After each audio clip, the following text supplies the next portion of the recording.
तो अब हमारा जो नेक्स्ट क्वेश्चन है ये भी पीएमसी का जो सैम्पल पेपर है उससे लिया गया है।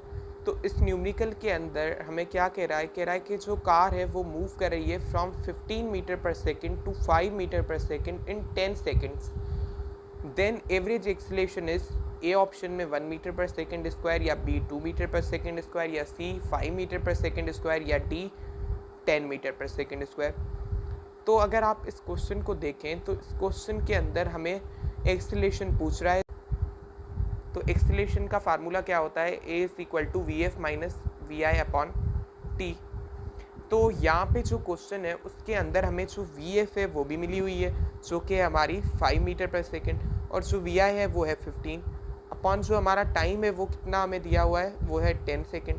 मतलब कि 10 सेकेंड्स के अंदर कार की वेलोसिटी जो थी वो हो गई हमारी 15 से 5 मीटर पर सेकेंड।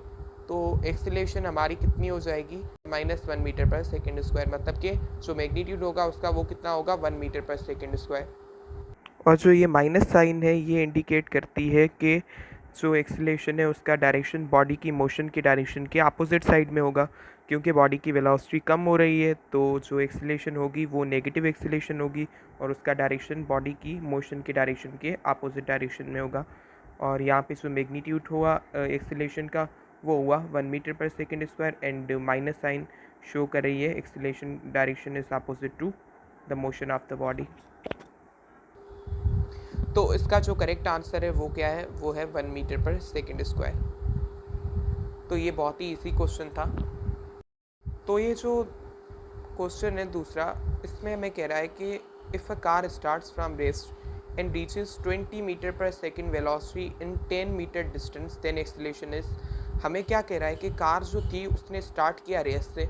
जब कार रेस से स्टार्ट करेगी उसका मतलब कि उसकी इनिशियल वेलोसिटी 0 होगी, और फिर हमें कह रहा है कि उसकी वेलोसिटी हो गई 20 मीटर पर सेकेंड, मतलब कि वी एफ हो गई 20 मीटर पर सेकेंड।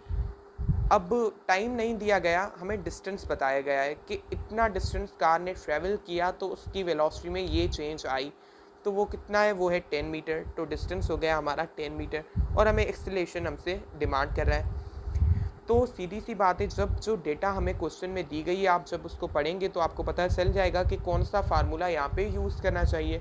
तो यहाँ पे वी आई वी एफ दी गई है, एस दिया गया है, तो ए हमें मालूम करना है। तो जो हमारी मोशन की थर्ड इक्वेशन है वो इस प्रॉब्लम को अच्छे तरीके से सॉल्व कर देगी।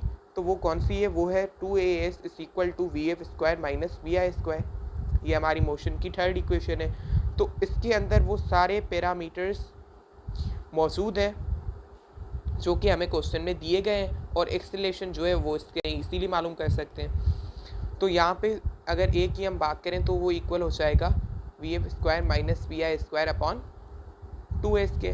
तो a is equal to we f हमें दी गई है वो है 20, तो 20 square minus 0 square upon 2 multiplied by 10, क्योंकि डिस्टेंस हमारा है 10। तो 20 स्क्वायर इज इक्वल टू 400। 400 से अगर हम 0 को माइनस करें तो हो जाएगा हमारा 400, और डिवाइडेड बाय 2 मल्टीप्लाई 10 मतलब 20। तो 400 अपॉन 20 इज इक्वल टू 20। तो एक्सीलरेशन हमारी हो जाएगी 20 मीटर पर सेकेंड स्क्वायर। तो ये जो क्वेश्चन है इसका सही ऑप्शन होगा वो होगा ए 20 मीटर पर सेकेंड स्क्वायर। तो ये भी एक इम्पॉर्टेंट क्वेश्चन है।